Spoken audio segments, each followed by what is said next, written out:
and welcome to another episode of Laying Down the Lore 40k, a lore podcast in which we aim to separate our Drukhari from our Dark Angels, our Tyranids from our Tau, and our Craft Worlds from our Chaos Marines, and generally ask, Interrupting Cat! Warhammer 40k? What's up with this Warhammer 40k stuff? My name is Bankrupt Barbara, according to Spotify subtitles, and I know pretty much fuck all about 40k. With me is my co-host Christopher Crawlin Allen, apparently. I am wearing a V-neck t-shirt today. Who knows absolutely fuck all about 40k. Correctamundo. And my dear brother Darren. Hello. Who knows so much about 40k, it's a wonder he has time to do anything else. Over the years, this dichotomy between our levels of understanding became clear, and this series is an attempt to address that. Ignorant.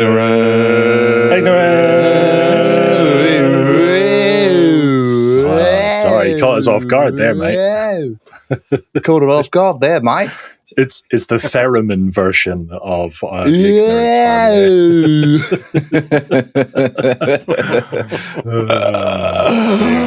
yeah, unfortunately, I went back through a load of episodes on Spotify, and Crawlin Alan was the only funny subtitle I could find for yours. But Darren, nope, it recognizes it every time. I have not found... Right. Well, I do have a body for radio, so... You were born for Spotify. I was born for voices from your phone. Or tablets, other devices are available. Yeah. Mate, you were obviously built for dancing. What are you talking about? Come on. Like... Only if I was built for a specific weirdo called Dan Singh. No? Please yourself. Wow. Okay. It's been a long time since we've had a name Dar used to dance under. Has that been a feature? That's true, actually. Has it been a 40k feature, or is that more of an old world feature? Well, we started as an old world, yeah. Well, Let's bring it back. Yeah. I'm feeling optimistic about this next episode that there's going to be full of opportunities, potential for Darren's pseudo dancing name used to dance under name. That's amazing, because well said, Grant. I can't wait to endure yet another episode of forced humor. Which, interestingly, was a name I used to dance under. Moving on. Oh, here we go. Nice segue. Big thanks to everyone that supports the show. You guys are great. If you would like to support us, there's a number of ways you can do that. You can head over to Patreon, where you can sign up for our Discord for just £3 a month. Or you can pay an extra £2 to gain access to our bonus show, 40KO'd, which is a bunch of drivel, but it's apparently worth it. It's pretty fucking funny, actually. Ben, salesman of the year. Yeah, I was going to say your skills have dropped off some. Yeah. We also have merchandise and links to our affiliates. If you're into the hobby, just hit the Quartermaster link in the description. This episode may include some ads as well, which help us create this content for free. So, well, free for you at least, not for Spotify. Easiest way to support is just let them play. It's really that simple. And the whole Kral, follow, subscribe. Follow, subscribe. Everybody, follow, subscribe. No. Darren, now you. Yeah. Follow, subscribe. Ben. Just the Ben. Sell out, you bitch. No. In fact, stop listening to us. Never mention us to any of your friends. Or follow, subscribe. Your choice. Yeah, we'll leave it to you. Well, it can't all be gold, I suppose. Yeah. Right, Crowley, you know what time is. Citizen of the Imperium, it's time for frontal lobotomy or bottle in front of me. Hooray! Hooray for German children. Hooray for me getting the right jingle this time. Yay! Yeah. Right, Crowley. More of a, these questions, just quickly, it's more of a question of not, Chris, do you know what time it is? It's Ben, do you know what jingle it is? Exactly. Exactly, Carl. Truth. Enter canned laughter there, yes. Right. Do you know what I realized? This is episode 41, which means that last episode was our 40th episode of 40k, and we didn't mention it once. It seems like it's probably appropriate. Given our skill and range. Yeah. I mean, it seemed like a fairly significant milestone, but, opportunities passed, so fuck it, it's over then. Yeah. Kral, what did we discuss last episode? What, on the 40th landmark episode, which we didn't celebrate? Yes. Absolutely, yes, that one.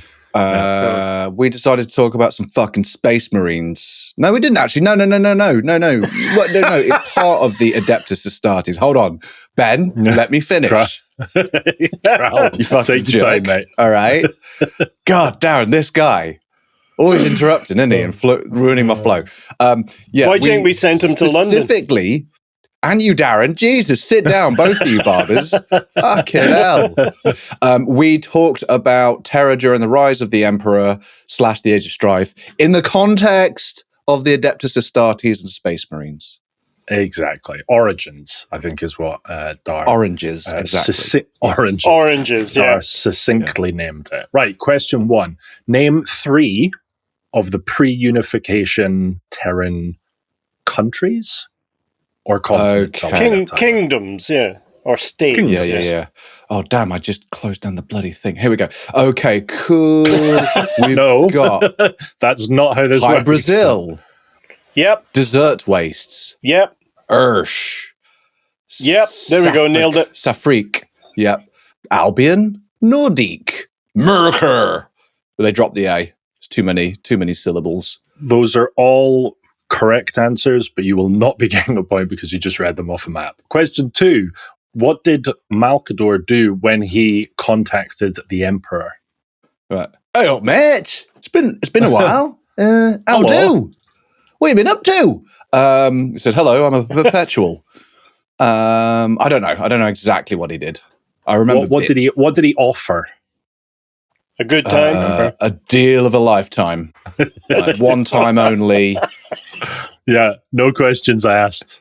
Yeah, so you just go in a room for an hour. No one asks any questions. Yeah. Have you, Emperor, have you ever wanted the luxury of owning your own amazing holiday home without the commitment? Chris, you're so close. You're so close.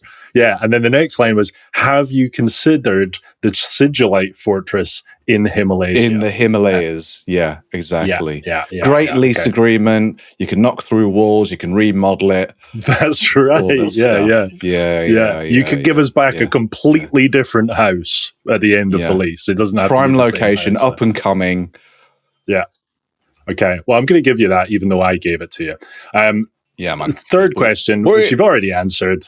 What spoiler did Dar let slip last episode? I have one large testicle. Yeah. Mate, that's the world's worst kept secret.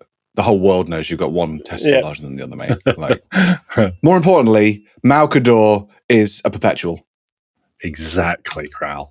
Did Darren actually let that slip? He did, and then when I questioned him on it, he was just like, moving on. So, So, yeah.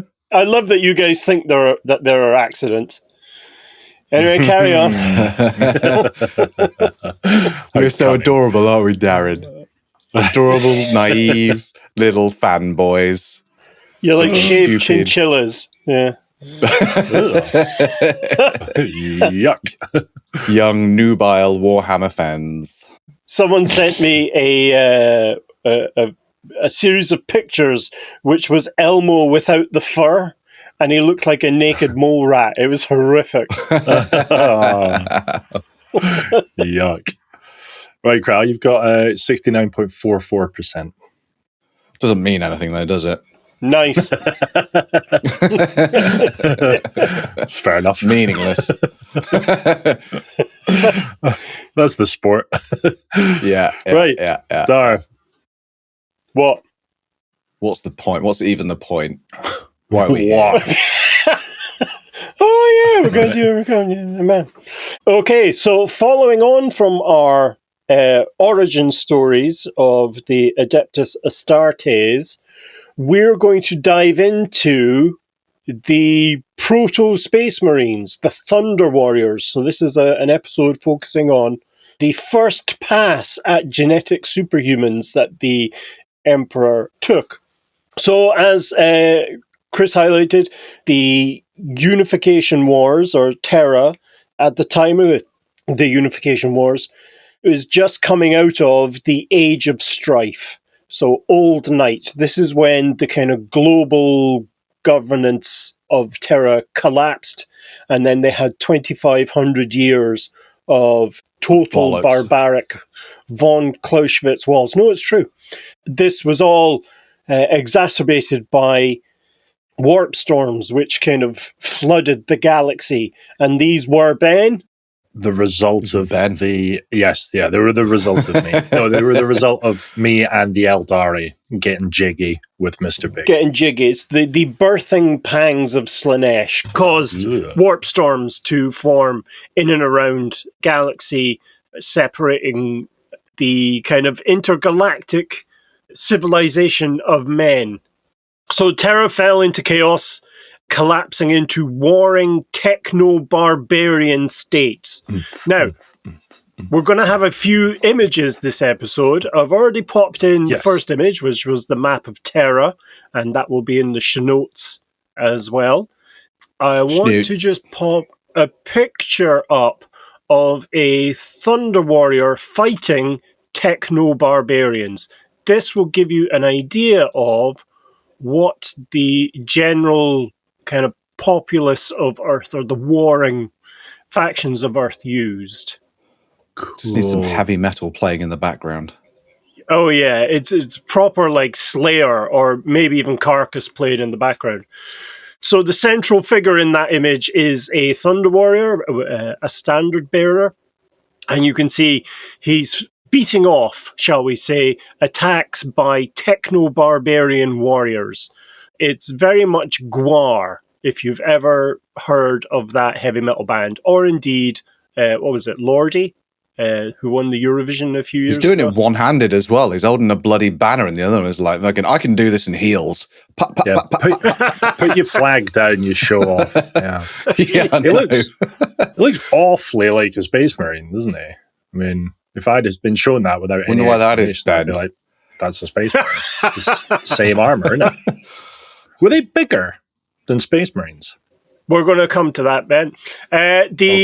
Emperor of Mankind emerged during the closing years of the Age of Strife, the closing centuries, and created the first kind of genetically engineered super warriors.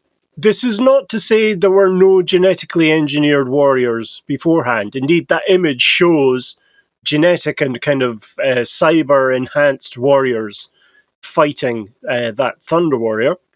But they were the first kind of transhuman super warriors.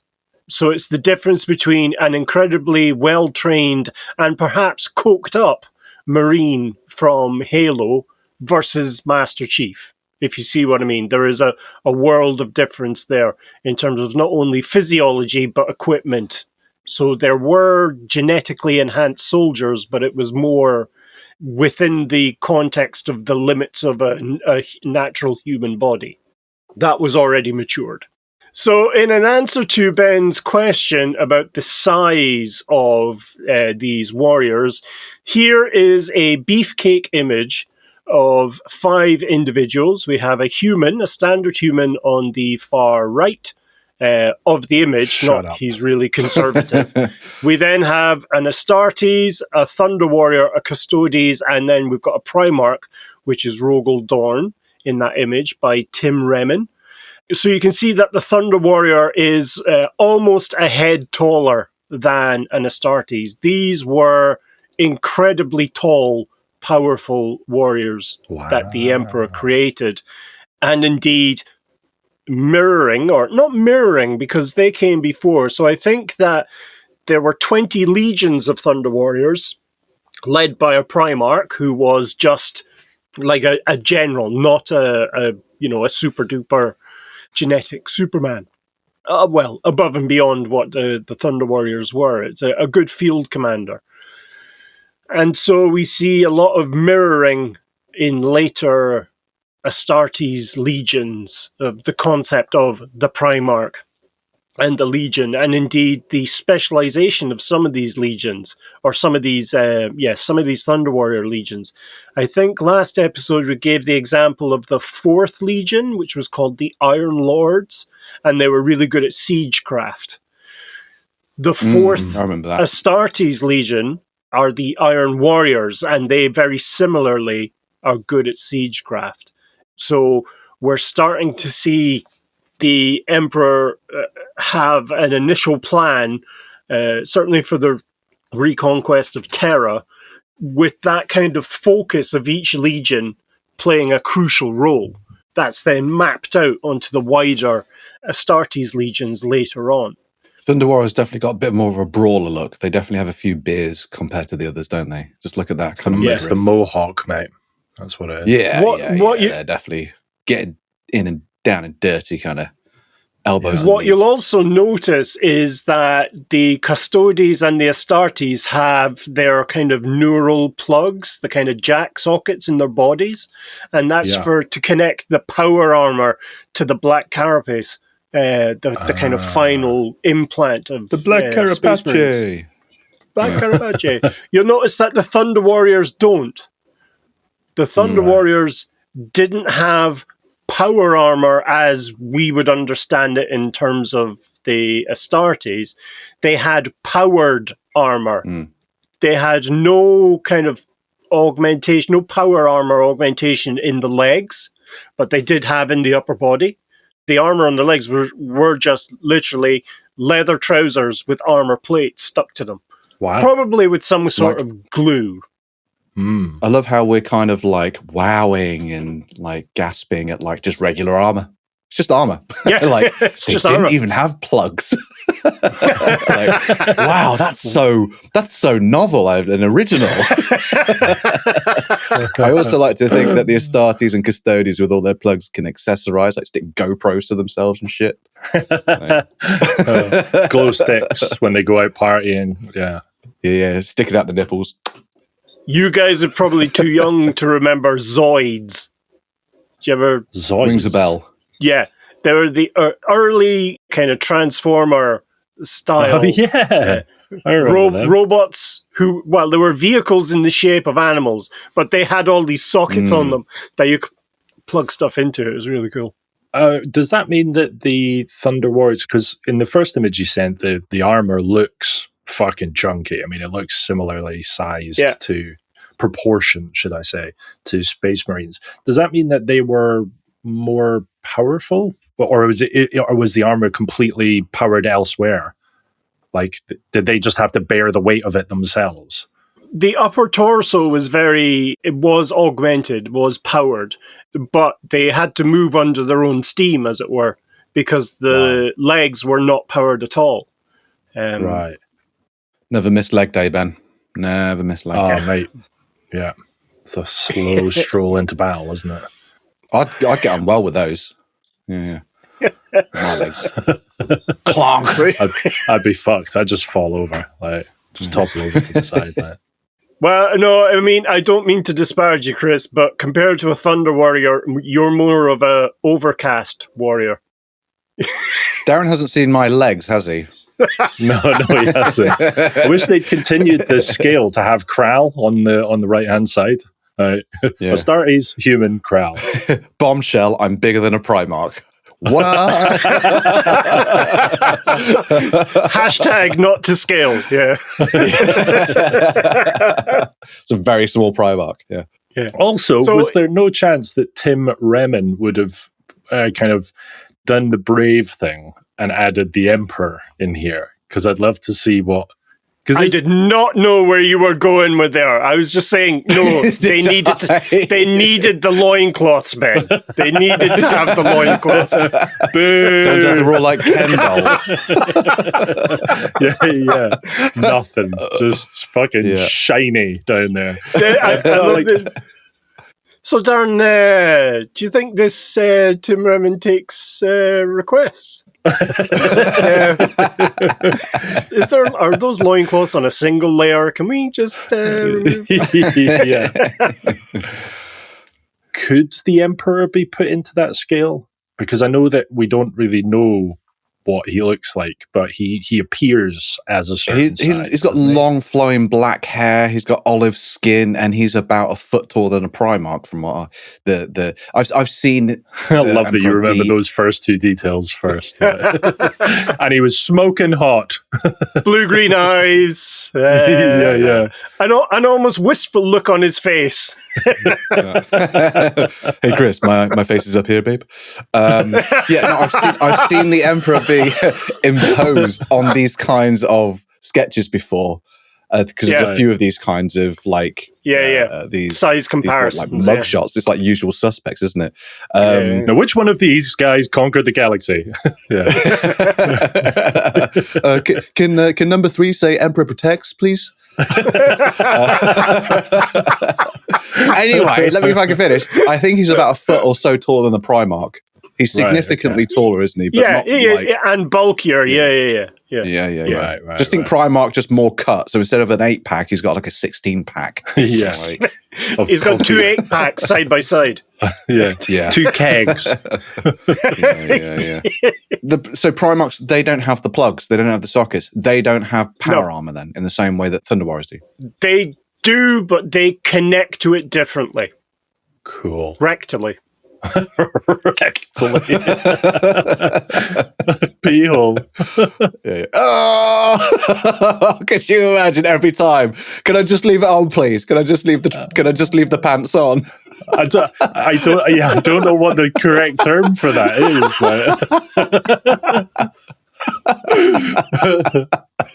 is. Urethra. It's called the Urethra Franklin. Urethra Franklin. I love Franklin. Her first album was every amazing. time you put your power armor on. Oh dear. The moment I wake up. Ow! Fuck's sake. Before I put on my power armor. Urethra Franklin. Say a little prayer for you. If you wait 2 minutes, I can make it sing Respect. R-E-S-P-E-C-T. R-E-S-P-E-C-T.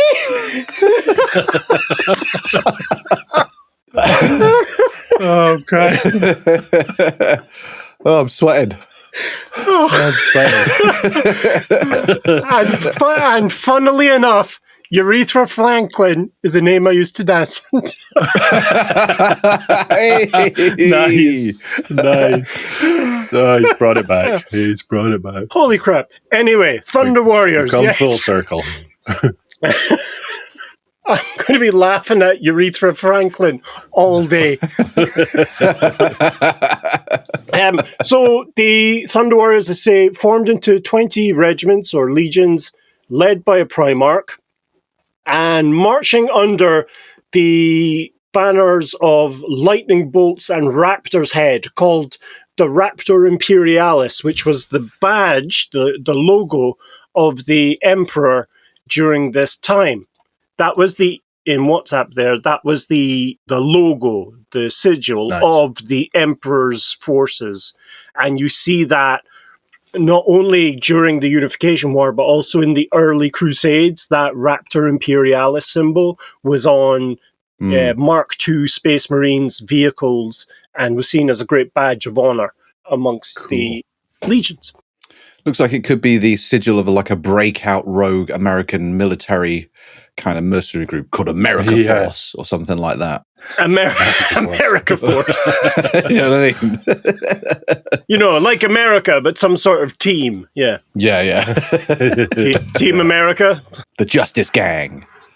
The size of the Thunder Warrior regiments is sort of largely unknown. There are assumptions that can be made based off of kind of casualties lists, like the 4th Regiment at the Battle of Malensund, I think it was. They lost nearly 7,500 warriors in that single campaign, which means that the conservative estimate is each regiment must have had 10,000, rounding up.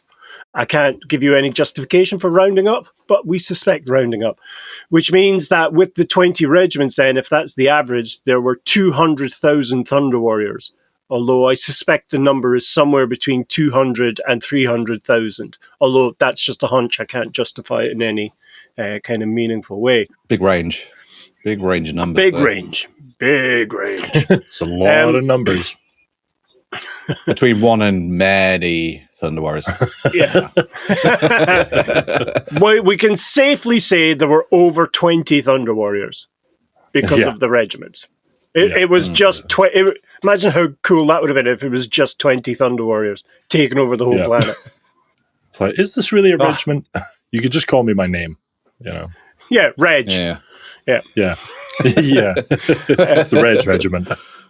The scale of the Unification War is sort of really downplayed by historians for two real reasons. The first is the kind of morality of putting, a fifth to a quarter of the human race to the sword in the name of bringing the planet together under one peaceful banner. The Emperor has this great goal of uniting humanity, but also defending them against the powers of the warp, which were evident on Terra at that time. So it's that lesser of two evils with, sacrificing a staggering amount of humanity to be able to get the rest to live in peace. Very difficult to kind of justify morally. Although the Emperor clearly didn't justify it, he just did it. The scale of these battles were kind of downplayed as hyperbole by kind of the scholars of the early Imperium and indeed later Imperium. The kind of mass casualties of these continent-splitting battles, each of which would last for weeks and killed millions in a single campaign. So even though Terra was not exactly overpopulated, a lot of the undesirable elements of humanity had to be purged. And you'll recall we highlighted that there were lots of mutations and issues with kind of genetic purity on Terra at that time. And that was really the goal of the Emperor, was to winnow out all of the undesirable genetic templates to be left with this kind of pure humanity, which would then go into the stars as part of this great crusade. Needing a staggering force of warriors to be able to do this, he begins the work to bring to fruition the Thunder Warriors. Harnessing his own kind of intellectual and psychic power, he allied himself with kind of biochemical experts both on Terra and in the moon. In the moon? On the moon. Maybe in the moon. Where there were kind of genetic cults with an L up there that were kind of tinkering, trying to make humans more perfect for life on the moon, but also to create, like what are they called in Blade Runner? Replicants. Right. To create like sex replicants and war replicants. End of list. What do you need? Yeah. That's a full life. Yeah. So thus these Thunder Warriors were created to bring Terra to heel. As we've highlighted there with that image, they're larger and more physically imposing than the kind of firstborn Space Marines. The Thunder Warriors are actually slightly smaller than the new Primaris Marines. Yeah, the difference between an Astartes and a Thunder Warrior is the same as the difference between a Thunder Warrior and a Primaris. So they're taller, or rather, the Primarises are taller and bulkier. Individual Thunder Warriors could outperform an Astartes, and in some instances could even outperform a Custodes as well, down purely to not only their physicality, but the kind of biochemistry that flooded their system, like the, frenzy drugs and combat stimulants and stuff. Mm. And even after decades of kind of physical decline, they could easily fight and defeat multiple Astartes at once. And we'll talk about a case where there was a kind of 5-to-1 attrition rate against the Astartes. So 5 Astartes for every 1 Thunder Warrior in a short-lived kind of rebellion. Given the nature of psychers and witches on Terra, like many of them rose to powers as advisors or as leaders of these techno-barbarian states, the Thunder Warriors were engineered, to some extent, to be resistant, highly resistant against psychic attacks. So attempts to kind of mentally assault them would rebound really painfully, and in some cases fatally, onto the psyker. Now, does that mean that they were untouchables? The evidence says no. However, they may have had some element of the kind of DNA signature of that kind of soulless being. And it would go a little bit of the way to talk to their mentality, the Thunder Warriors' mentality in war. As I say, possessed of real kind of unmatched, really, upper body strength versus your kind of bog standard Astartes. Of course, that was especially crucial in close combat, in melee. Their leg strength was sort of engineered. They did more leg days than upper torso. So I don't know. There's a couple of instances where a single kick from a Thunder Warrior punched through the torso of a human, like straight through, and then you're just walking around like shaking your legs, trying to get a Has anyone got a paper trying towel? to get a human off? Got some fucking humie. He's like, can you smell that? Have I tried on a human? He's got like every Thunder Warrior home has one of those, the things that they used to have in kind of Victorian era. The boot scraper. The foot scraper, forgetting that it's just a human one. It's bigger and shaped like a human. Oh, hun, you've dragged that human in the house again, was a very common. And in most cases, it would shatter, it would liquefy the torso of a human or severely damage the torso of an Astartes. So lots of kicks. They were the Chuck Norris of kicking. Mm-hmm. I don't know if he kicks. Maybe. I don't know. I think it was a kicker. To support all of this kind of ropey and sinew, or massive sinew and massive muscles, they had a reinforced skeletal structure, which meant that, I don't know if you've seen the secret level animations on Amazon. Was it Amazon or Netflix? There's an Astartes one where it's kind of Titus from Space Marine, and Space Marine 2 is one of the characters in it. And there's a moment where an Astartes is attacked by, or a group is attacked by Chaos cultists, and an Astartes grabs one and it shoots him in the helmet. Not Urethra Franklin, in the actual hat, the Space Marine helm, and the Space Marine just headbutts him and, caves his head in. The Thunder Warriors were so strong and their skeletal structure was so reinforced that they could do that to Astartes. They could shatter an Astartes skull with a headbutt. With a bear headbutt. With a bear headbutt. Bang. Fucking. They had really kind of hyper tensed and wired reflexes, with one Thunder Warrior being reported to have dodged a plasma pistol blast at close range.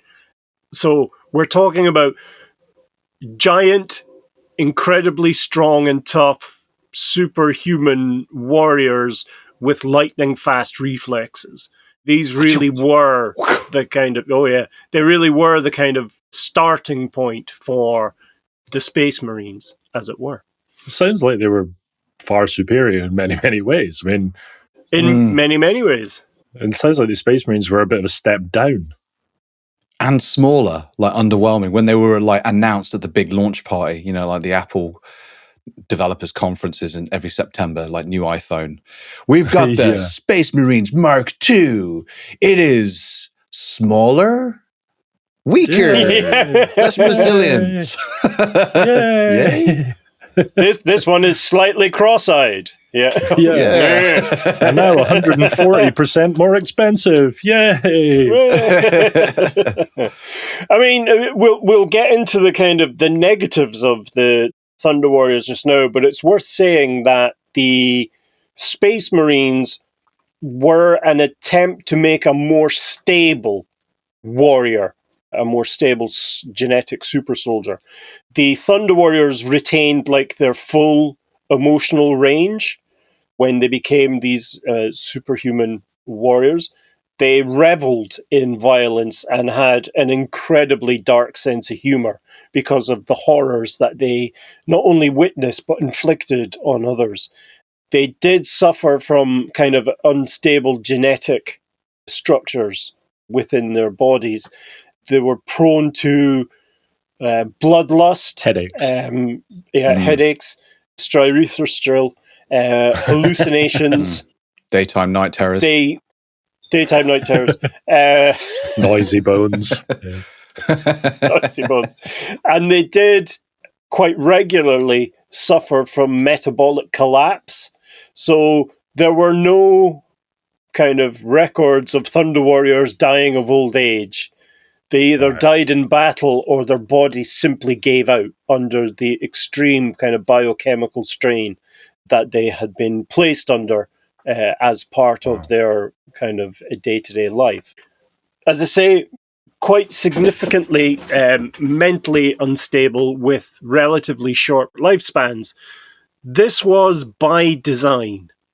The Emperor realized early on that he was going to need a more stable and kind of lasting force to reconnect the human civilization spread across the galaxy. So, having created the Thunder Warriors, he built in redundancy? Is that the term? Yeah. Where they would die very quickly compared to, an Astartes. So we're talking about they had a lifespan of decades. So again, very similar to the replicants in Blade Runner. So while the Thunder Warriors were going about all these campaigns to reunite Terra, the Emperor then secretly formed the biotechnical division in his Casa de Sigillite in the Himalayan mountains. And this was the team that was put to work to create the Primarchs and the Space Marine Legions. And indeed, the first Space Marines were in fact volunteers from the Emperor. They were human volunteers from the Emperor's own bodyguard. Because even at this early stage, he had some Custodes, but he didn't have that many. The Custodes is such an involved process, the creation of them. He could make up to 5 a year, compared to, hundreds and thousands of Thunder Warriors being able to be brought in.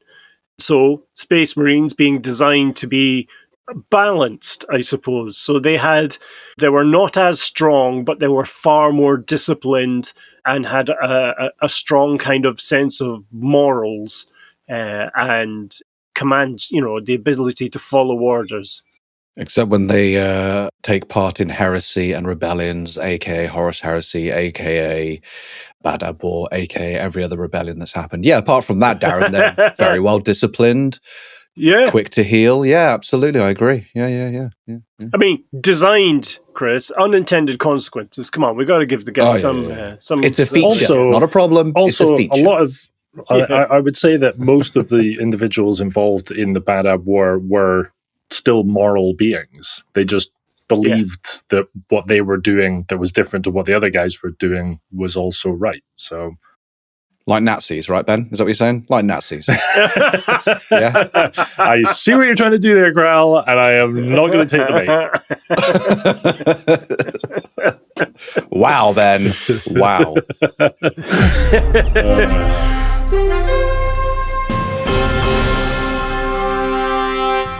Right, storytelling time. Storytelling freestyle Jackson. So, as per previous iterations, we are going to provide, Graal is going to provide 3 prompts for Dar.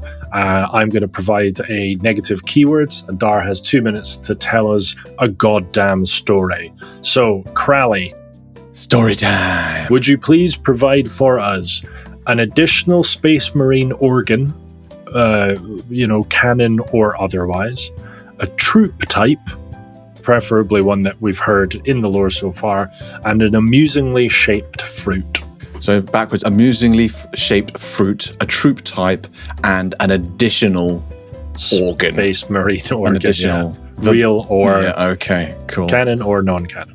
Okay, let's go for, in terms of organ, let's go for the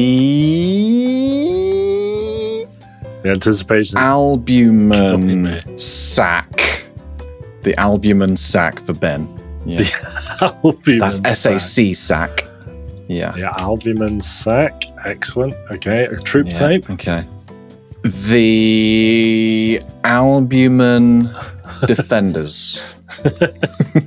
Excellent. Okay. Albumin defenders. And an amusingly shaped fruit. Okay, here it comes. I'll give you yes. Do you want a real fruit? A real fruit. Or you make one up if you want. Okay, the albumin. The albumin banana. Let's go for what's an amusingly shaped fruit? I mean, yeah, banana's pretty funny. Let's go for a simple peach. Nice. Looks like a butt. Yeah. Thank you, Crowl. Is this a peach or a simple peach? Are we allowed to say that? I'm not sure. You're a simple peach, babe. Ben could eat a peach for hours. Right, Dar. So 3 things to include are an albumin sac, which is a space marine implant, the albumin defenders, the brave troops of albumin 7, and an amusingly shaped fruit, a simple peach. And your negative keyword the humble peach. The humble peach. And your negative keyword is insert. Like just that specific word. Yes. Yeah. That specific word. Yeah. Okay, are you ready? Yes, okay. Okay, your time starts now. Early in the creation of the Astartes, and in fact, going back to the Primarchs themselves, you will be aware of a number of implants that were placed into the various beings, or the children, really, the embryo, or grown from birth, from the Primarchs' perspective. But one of the things that's really is overlooked is how these beings were fed. Much like most livestock, which is how the Emperor viewed these beings, they were attached to an albumin sac, which held not only nutrients in the form of a protein-rich yolk, which weirdly replenished. It must have been like troll flesh. From Grom the Paunch. It was constantly regrowing. But anyway, these highly sought after organs were created on Luna and transported down to the Himalayan palace, brought to them by the specific troop type created specifically to guard these albumin sacs, known as the albumin defenders, whose uniforms were white with a kind of yellow torso. The core kind of sugar system that formed the framework for the albumin sacs and the nutrients within were drawn, somewhat ironically, from the humble peach, which was its code was untied and put into the albumin sac. Scene. Excellent. Literally on the fucking toss again. I love the idea of an Astra Militarum, and it's just all white with a big yellow dot in the middle there. Yeah. His torso is all yellow, but his limbs and his helmet are all white. Brilliant. Nice. Well done.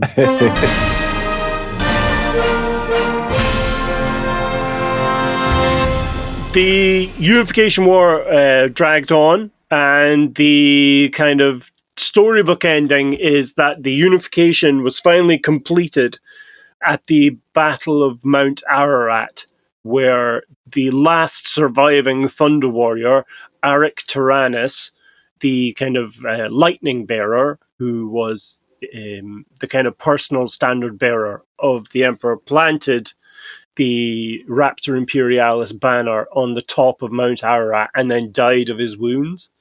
And it's from then that Terra was fully unified. And as we discovered last episode, the Unification War rolled on for nearly another 50 years after the events of Mount Ararat. And we see the rise of the Space Marine legions taking over from the Thunder Warriors. Obviously, the Emperor, accepting that immoral actions were going to be needed, decided that the best way forward was for a single person to be in charge of everything. And so it was going to be he himself personally that would unify Terra and then unify the solar system and then begin into the Great Crusade. And thus the kind of official record and the imperial truth needed to reflect that the Emperor had won Terra by himself, and more often than not through kind of logic and reason of the imperial truth rather than by brute force, although we know that that's not true.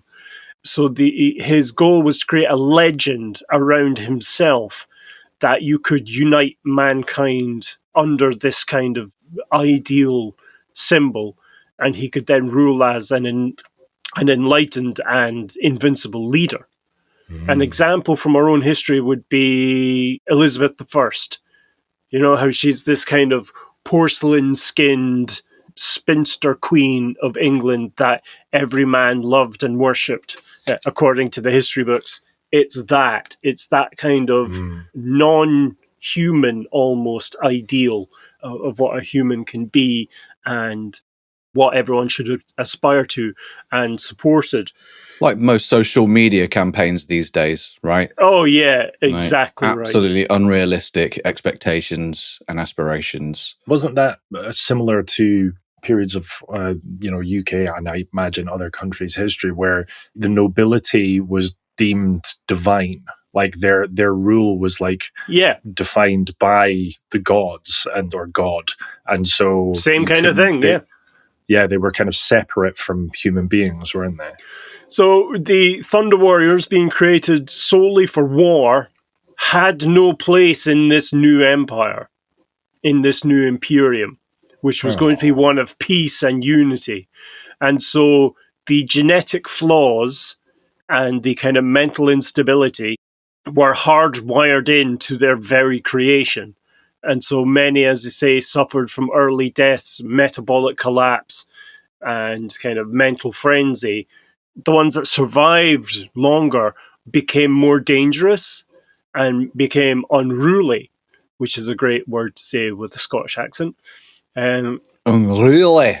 So almost from the very inception, the Emperor had kind of carried out this kind of soft cull where he created the regiments of Thunder Warriors and then did not create any more. There were no reinforcements for these Thunder Warriors and the regiments. So the example we gave of the 4th Regiment losing 7,500 warriors, they were just now down 7,500 warriors. They did not get reinforced. Wow. They were paired up with other regiments and other troops under kind of the Emperor's control, but they were a dwindling resource over time. With the creation of the early Space Marines, the Emperor felt that it was time to perhaps put the Thunder Warriors down. And so rather than allowing them to die off naturally, in quotes, or through attrition in war, it was decided that there needs to be a final culling. More culling. More culling.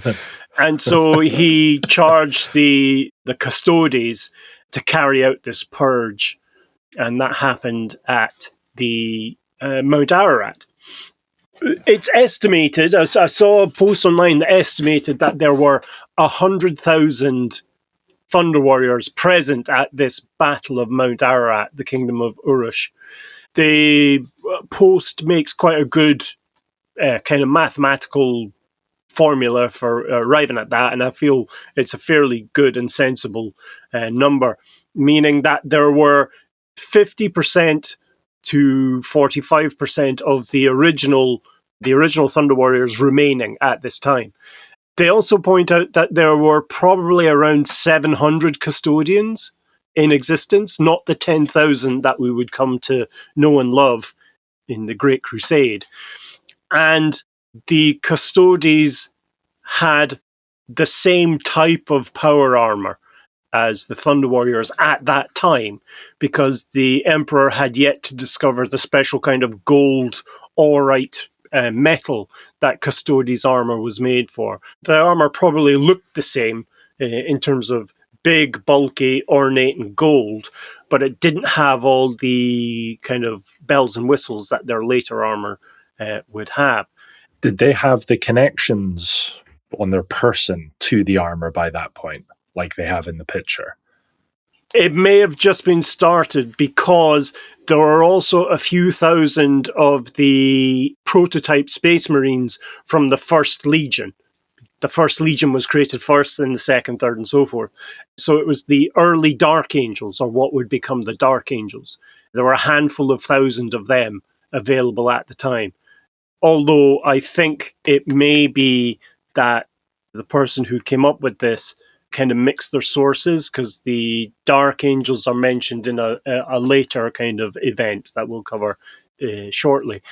So the Custodes were outnumbered several hundred to one, and it was felt that we let the Thunder Warriors go into this kind of headlong assault against the kind of fortifications of Mount Ararat, which they did in large waves, the first wave being completely gunned down by the defensive elements of the Kingdom of Urush. But finally, through attrition and kind of wave after wave of my own men, I was about to say exactly that. the Thunder Warriors were successful, and the Kingdom of Urush fell into Imperial control. And it was at the moment of the kind of surrender of the enemies of the Kingdom of Urush that the Custodes struck against the Thunder Warriors, or the remaining Thunder Warriors, the ones that had already been through several days' worth of battle, were fatigued, they were ill-equipped, they hadn't been reinforced, and they found themselves under kind of artillery bombardment from their own side, and then the Custodes kind of set in amongst them, and they were massacred. The regiments of the Thunder Warriors were broken totally at Mount Ararat, and there's an amazing image that I want to share, done by an artist called Dima Sokolov. Forgive me if I'm mispronouncing your name, but it shows the kind of Thunder Warriors fighting the Custodes at Mount Ararat, and it's a really striking image showing Thunder Warriors, killing some custodians. But just it's an image of total war, and is worth a look. Can you see that there? Thunder Warriors having a whale of a time. Oh, yeah. So you see two Thunder Warriors there, one in the distance holding up a head, and the second one blowing the head off a Custodes that has knocked Things to the we can do with heads. I found one. I blew one off. Let's workshop this, guys. Yeah, I'll take things we can do with heads for 200, Alex. Yeah,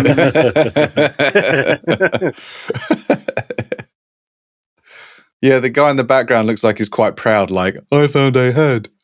Guys? Yeah, who's he showing it to? Yeah. It's like the audience in his head. It is a bit like, oh, look what... Yeah, it is like, oh, I was just going to repeat exactly what Chris said. How did this get here? Yeah. Yeah. Oh, this head. Yeah. Oh, did you want this back? It's his emotional support head. Hey, head, look at all this fucking chaos. Let me tell you right now, it's been years since I've received emotional support head. Oh, nice. While I will say that the vast majority of Thunder Warriors were killed, massacred, murdered, betrayed to their death at Mount Ararat, some Thunder Warriors did survive, and indeed some groups of Thunder Warriors, squads here and there, managed to escape through the kind of hellscape of Mount Ararat into the roiling kind of background of the Unification War that was still ongoing, as we say, for at least another 47, 50 years. The Imperium believed that all the Thunder Warriors were dead and did not actively hunt them down. So it was believed that the Thunder Warriors were no longer a threat. This was to be proved false in an event called the Palace Coup. C-O-U-P, not Scottish cow. That would be very strange. The Trojan coup. Yeah. The Trojan coup. This was a quite startling event that took place within the Imperial Palace, really at the kind of birth of the Imperium, and it's taken from a novel centered on Valdor Constantine, the kind of head of the custodians, called Valdor, Birth of the Imperium. And so it contains a lot of spoilers and a lot of kind of bits of information that we'll address in the next episode. So do bear with me here. We're looking at... read that book before the next episode, please, listener. Yeah. Or do, because we'll already have discussed it. It's fine. So there was a grand provost marshal, like a field marshal of the Imperium called Kandawire, who wanted to bring Valdor Constantine, the head of the Custodes, to justice for the massacre of the Thunder Warriors. You know, as an on-the-ground general, he felt that it was a complete and utter betrayal. It was a war crime that went against the kind of spirit of the Emperor's peace, this unification of the human populace, included the soldiers that got them there. And so he felt that this was just a horrific betrayal and focused all his ire on Valdor. He was joined by Ushutan, who was a primarch of the Thunder Warriors, one of these great generals, who obviously sought revenge for the betrayal of the Thunder Warriors at Mount Ararat, and internally by a biotechnical scientist, the lead biotechnical scientist, called Amar Astarte. The clue's in the name. Oh, yeah. She was the head of the Astartes program and the Primarch project, in terms of she was a key, perhaps lead scientist. I'm failing to recall if she was the actual head of the program. I think she was the head of the program because she had total control and access to all information and samples and the kind of great surgeries and augmentations, the progenoid glands that were being developed within the Imperial Palace. Mr. Chris. She sounds like the Ada Lovelace of like Astartes, kind of like one of the leading pioneering ladies in the program that perhaps didn't get as much recognition as she should have, along with the other female researchers. Yes, yeah. Google's Ada Lovelace. That's exactly what I was doing, Kral, and I feel ashamed that I didn't know. My point exactly. Yeah. Anyway, their goal was to arrest and put Valdor on trial. They had no interest in overthrowing the Emperor. They just felt that the Emperor was being betrayed by one of his kind of key commanders. Sounds like there's a shock in store for them. Ooh. Kandawire wanted full kind of truth and reconciliation around the events of the massacre at Mount Ararat. Ushutan, as I say, wanted vengeance, but Astarte, her plan was to end the Astartes project permanently because she realized sort of what the Emperor was and what he was using these superhuman soldiers to do, and indeed what he was going to use the Primarchs, the actual Primarchs, to as tools and kind of components to win this imperial peace. The forces for the kind of, they're not really rebels, but for the forces of those seeking justice, we'll call them, included a not insignificant amount of Thunder Warriors, probably around several squads worth of Thunder Warriors, perhaps at the most, maybe 60 or 70. The number escapes me at the minute. A early example of genetically augmented, like human soldiers called the Castellan Exemplars, who were, I suppose, somewhere between humans and proto-Space Marines. Proto-Space Marines. So they were test subjects originally for, this path onto a more stable genome for the Emperor to use for his Astartes. And then Imperial soldiers, Imperial army units, loyal to Kandawire himself, the Provost Marshal. Their force then was augmented by mercenary forces from various of the techno-barbarian states. And they launched a huge attack into the construction site of the Imperial Palace, meeting kind of minimal resistance. They kind of overwhelmed all resistance as they made their way into the palace and reached kind of the great chamber of the Senatorium Imperialis, this great kind of senate of the Imperium where decisions were made, in quotes. I've often found that decisions are not made in meetings. Decisions are made in the hallways after meetings. So it's very much this kind of huge, kind of showy, kind of figurehead senate that the Imperium had. They call them water cooler conversations in the office. That's where exactly most of right. the Yeah, best ideas happen. Yeah. Or the pub after evenings. Yeah. They were finally confronted by Valdor, who urged the warriors to surrender. And when he was rebuffed and they made moves to apprehend him, across the Imperial Palace, the 1st Space Marine Legion appeared, the Dark Angels Legion, marching in kind of ordered ranks with their new Mark II power armor and their improved bolt weapons, launched their kind of first live assault, the first kind of real battle. The test of the Space Marines was to utterly massacre the warriors involved, the kind of justice seekers of the rebel forces. And that really highlighted their kind of discipline and superiority in combat, their kind of capacity to be coordinated and not launch themselves headlong into a bloodthirsty close combat.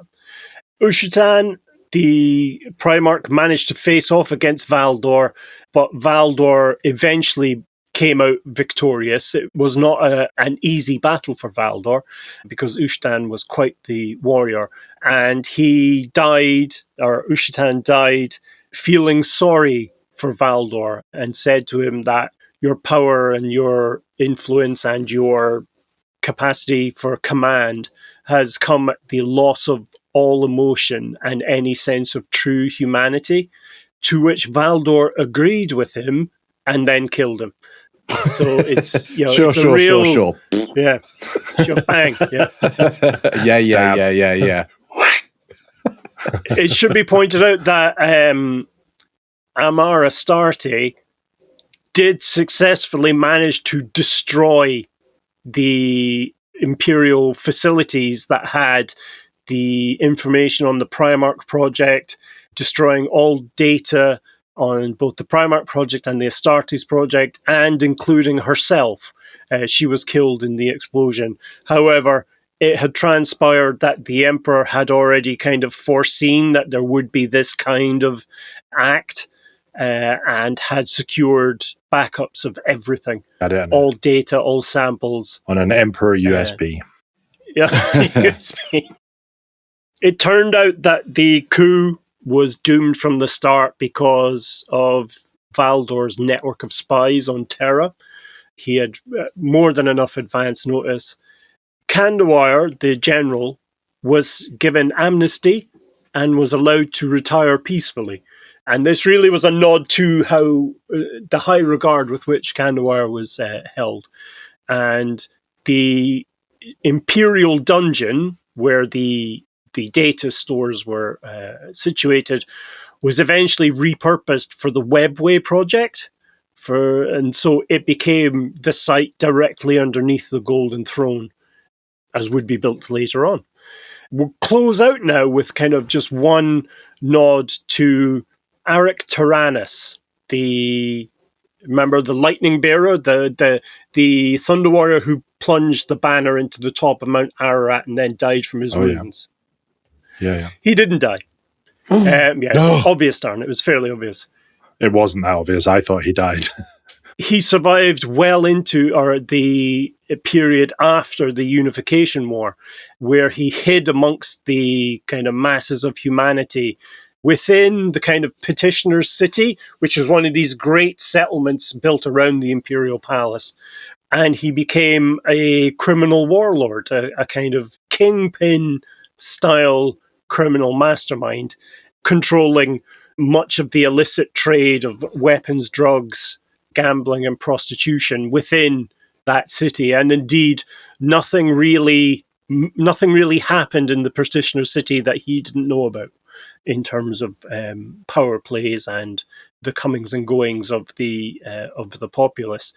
He became aware of the flaw in the Thunder Warrior's genetic makeup. He was quite an intelligent man and a kind of a fairly competent scientist, a biochemist. So he discovered that they had been designed to fail, and so that they were betrayed from even before they became Thunder Warriors.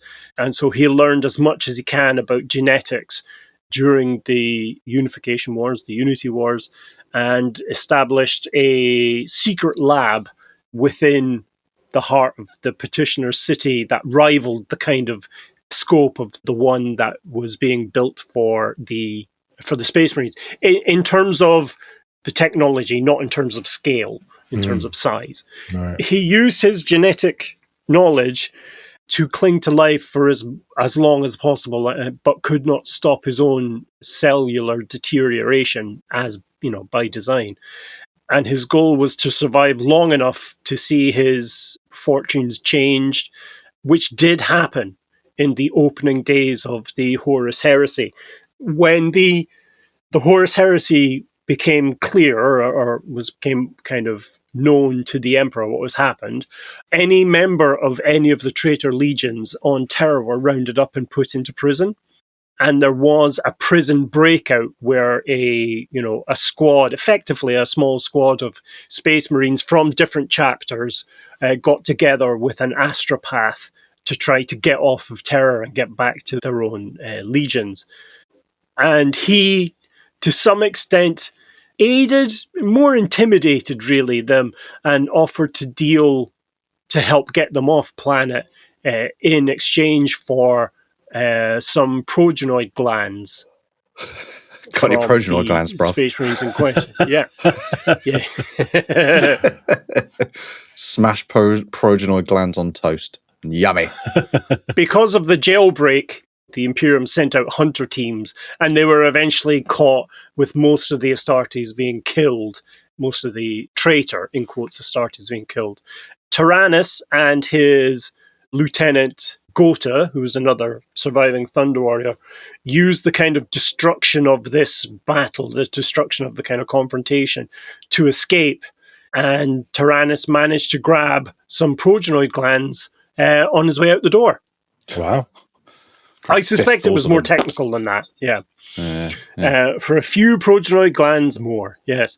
He decoded the genetic information within the glands and was able to replicate the process to create new progenoid glands. The implication here is that these were then implanted into himself and other surviving Thunder Warriors to correct the genetic instability that they had. Wow. But that really, there were a few more elements some other Thunder Warriors hid as gladiators within something called the Maw, which was a kind of fighting arena within the wider imperial city around the Imperial Palace. But all of them were eventually killed either in battle, or they succumbed to their weakened genetic state, or in one case, hunted and killed by a custodes. But ultimately, though erased from kind of Imperium history, the kind of legacy of the Thunder Warriors live on as this kind of lionized super soldier ideal that gave their life for the Imperium. But in reality, it kind of underscores the brutal foundations of the Imperium. And they serve really as a good example of the dangers of loyalty when you're a disposable kind of soldier. Yeah. Scene. End transmission. Wow. Freaking love them. Thunder Warriors for life, man. I was actually on that note, Carl. I was looking at the scale image again, and if you go from right to left, from human to Primar, they get more German. If you look at the kind of, yeah. Yeah, not touching that one. Yeah. No, German's not fair. Aryan, I would say. They kind of become Adonis. That's not any better. He's just saying what he sees, that's all. Yeah, exactly. I mean, it's a tough one, Mike, because I mean, when I first started first started learning Topless about men. 40k lore, and 40k. yeah. So I thought, why the loincloth? No, I thought the Emperor was like this fucking, like the ideal human, like the ideal superhuman. But the more you learn, the more you realize he's a total bastard. He's just. Man, I could have told you that, and I know nothing about. I was like one singular authoritarian ruler of the whole galaxy.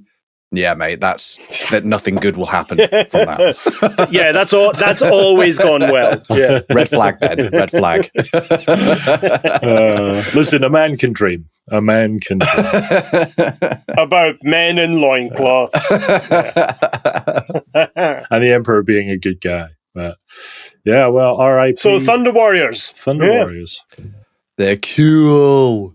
So many questions, but we'll save them for 40KO tier 2 patrons only. Rah! Nice crowd. What? little offhand plug there, Little mate. plug. It's been a while since we've had one of them. Mate. Yeah. Cool. Well, we've got to wrap up, man. All right. I'm not even going to bother asking you if there's anything else, because I know that there's nothing else. So, all right, that's all from us. Thank you so much for listening. Details and imagery for the topics we've discussed in this podcast, including the loincloths, can be found on our website at layingdownthelore.com.